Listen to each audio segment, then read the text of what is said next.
You know what's extremely overlooked? Prioritizing solutions over safety. And I'm not talking about government safety where the government and the pharmaceutical industries will try to trick you into believing that they have your best interests at heart, and then they disguise the advances to control as keeping you safe. I'm not talking about that. I'm talking about in your own household. I'm talking about in your own group vicinity, your family unit, your romantic relationships. Solutions are prioritized over letting the other party feel safe. If one party jabs you, you may feel inclined to punch back, to swear, to cuss, to strike back, to fight fire with fire. And even if you think that you have the other party's best interests at heart, the way you come about enforcing your own will upon the other party still destroys comfort and safety in them. I'm talking about the subtle things, such as feeling justified in your actions, seeking information about the other party without invitation. Because what happens when the other party gets punished for expressing their true emotions, for revealing their true thoughts, their darkest secrets? What matters most, I would ask you, is how well are you going to be able to respond to the information that you're going to receive? On a deep, subconscious level, how are you going to feel about the things that the other party is going to tell you that are dark, that are particularly painful, things that will rub you off the wrong way?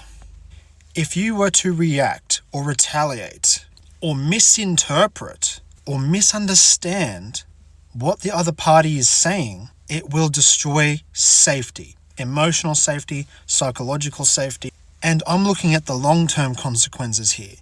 You seeking out, attempting to draw out of the other person by force will have ramifications down the future, especially when trying to communicate again.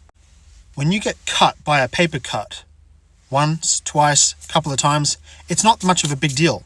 But if it happens every single time you're communicating with someone, where it feels like you're getting another paper cut and another paper cut, then that person isn't going to want any more paper cuts. The pain of dealing with that shit becomes way too much.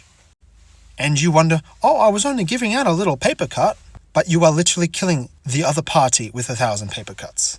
There is the saying, death by 1,000 cuts.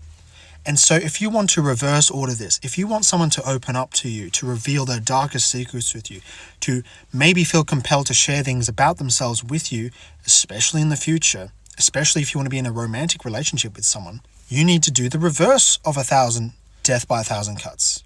I hate to say this, but the government is very excellent at doing this. When the government implements control, they do it subtly over time. If they were to do it by brute force, like Hitler did, then the whole world would rebuke that. But because governments these days tend to be much more subtle about their approaches, by turning up the heat on the oven slowly, over time, it will become too late. And the frog that is in the pot of water will die. But you can use this same tactic to your advantage by giving it 1,000 cuts of pleasure instead of pain. Where in the event someone has done something terrible, in the event the other party has done something to betray you or harm you, or share something that goes against your values, by doing something that rubs you off the wrong way, if you can reward that behavior, you can expect to receive more of it. And I don't mean in a self-flagellative way, where you lack boundaries, you lack self-respect, and you just simply allow abuse. That's not what I'm talking about. Because you cannot love the other party if you do not even love yourself. So first and foremost, you must love yourself, and you must have the capacity to even be able to reward behavior, particularly the sharing of behavior, the sharing of information, the sharing of dark secrets. When the other party shares their dark secrets with you, what is your internal response? And so I've come up with a new motto: safety first before solutions. Because if you try to inflict your will upon the other party to bring about your desires, as opposed to ensuring that both you and the other party are protected, you're doing everything backwards.